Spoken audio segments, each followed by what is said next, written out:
Hey everybody, so I'm coming at you with something a little different than what I'm used to doing, but it's something that I've been meaning to do a video about for quite some time now. So yeah, let's get started. So you're pregnant and you're thinking about dropping out of school, high school, okay? You're 15, 16, 17 years old and you are contemplating whether it would be easier for you to just go ahead and quit and maybe get your GED. Let's think about that for a minute.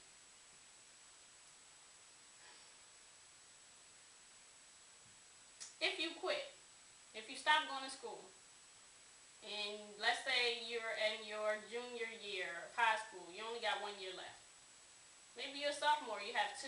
Either way, freshman you have 3. I don't know, whatever. What do you plan on doing once you leave school? Do you feel it'll be easier for you to get a job right now and kind of start building up money now to, I don't know, to help you support your unborn child? Let's think about that though. Let's say you do quit and you're able to get a job at wherever. I mean, pretty much your options are going to be limited. You will probably get a job at a retail store as a cashier or stocker or something. You might get a job at a fast food restaurant. You might get a job at like waitressing or something. Your options are going to be very limited, okay?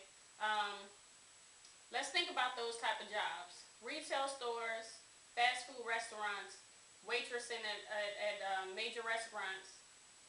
All of them have schedules where you're not really on a set schedule, okay? So you might be called in the mornings. You might be called in the evenings. You might be called in on weekends. You don't have a set schedule. So you can't really plan and schedule how you're gonna schedule your days when your baby gets here, you know? So that means you need to have a babysitter or somebody to watch your child who's available at any time. Okay? On the weekends, in the evenings, early mornings, mid-afternoons, whatever. Okay? Where we currently are in society, you're not going to get much of anything. I mean, using myself as an example, I have a master's degree, and it is hard as heck trying to get a position in my field with a master's degree. But I have much more options and opportunities with this master's degree than I would if I didn't have a bachelor's or master's at all. So what I'm trying to say is, I don't think your answer is leaving school. I don't think that's the best thing.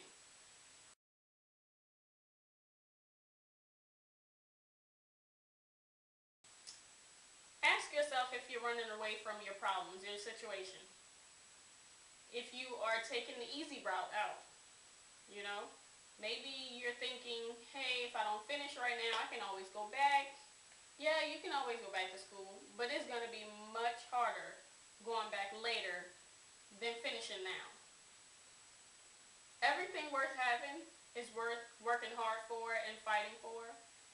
So it'll be easiest to just struggle a little bit now, finish high school now, get that diploma, and then see where, you know, it'll take you after that. Let's say you don't want to go to college after high school, but you have your high school diploma, so you can go into a trade, or you can go to technical school, something like that. But you'll have more opportunities. What I'm trying to say, I'm hoping I'm making this clear, but what I'm trying to say is, it's going to be a tough decision to make, but leaving school right now is not the best decision.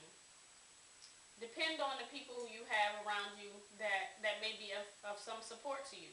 It may not be your mom, you know. It might be an aunt or a grandmother, a grandparent.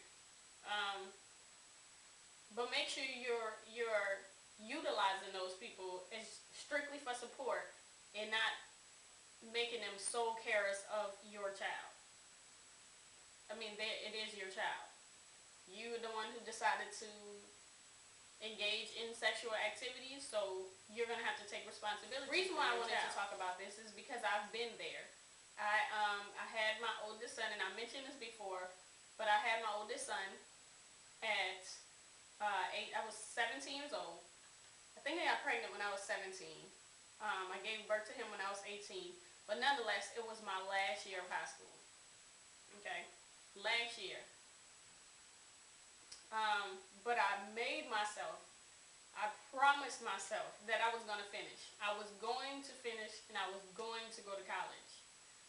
No matter if it took me longer than everybody else. I had to come to grips with, I'm not like all my peers anymore. Nothing like them. They were able to go start college that fall after graduating in June. They were able to start college in like August, September. I waited a whole year before I started college because I knew I had this baby to take care of. So yes, I did have to start working early. I started working at 16, but I started working before I got pregnant. But that was a whole nother reason why. But I made decisions, and I set goals for myself, and I made sure that I accomplished those goals. So my goals were, you gotta set some short-term and long-term goals. My short-term goal was to graduate high school. Once that was done, I waited 1 year, and then I started college. I started at a community college, something small. Community colleges are great. You can start there for 2 years. The one I went to had a partnership with a bigger university. So if you did 2 years at the community college, you're automatically enrolled in that university after your 2 years. That's what I did. You get Pell Grants. Pell Grants is money you get from the government for going to school. It's free money, guys. Free money that you don't have to pay back.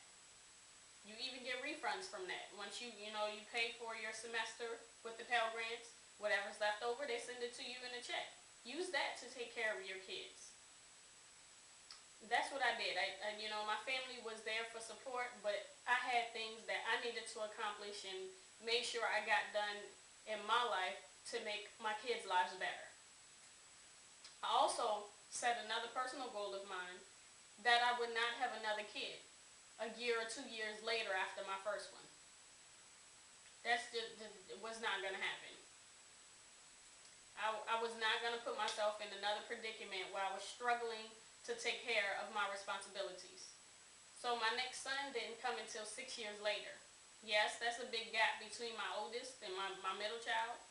But hey, I was willing to take that, sacrifice that gap between my kids in order to make sure that I was able to finish school and finish some goals that I wanted to accomplish in my life so that my kids will have better opportunities than what I did.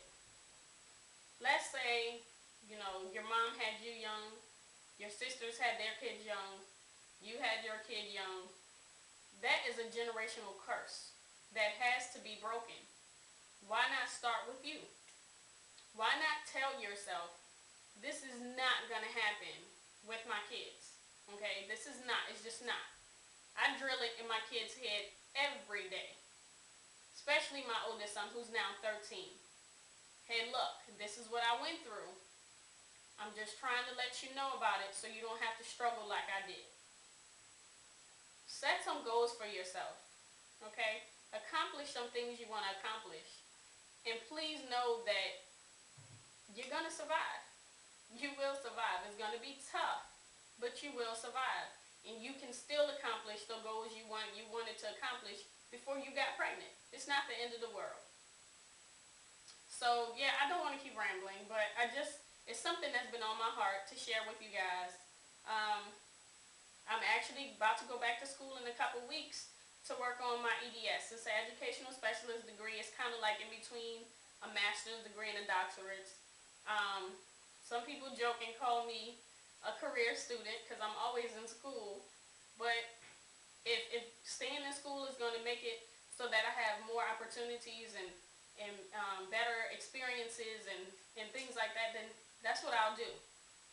But I just wanted to talk to you, my younger viewers out there who might be contemplating having sex and you don't know really the risks of it. Or maybe you just got pregnant, you know? It's not the end of the world.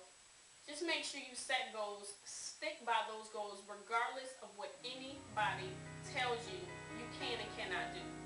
It's your life, so live it, okay? Bye.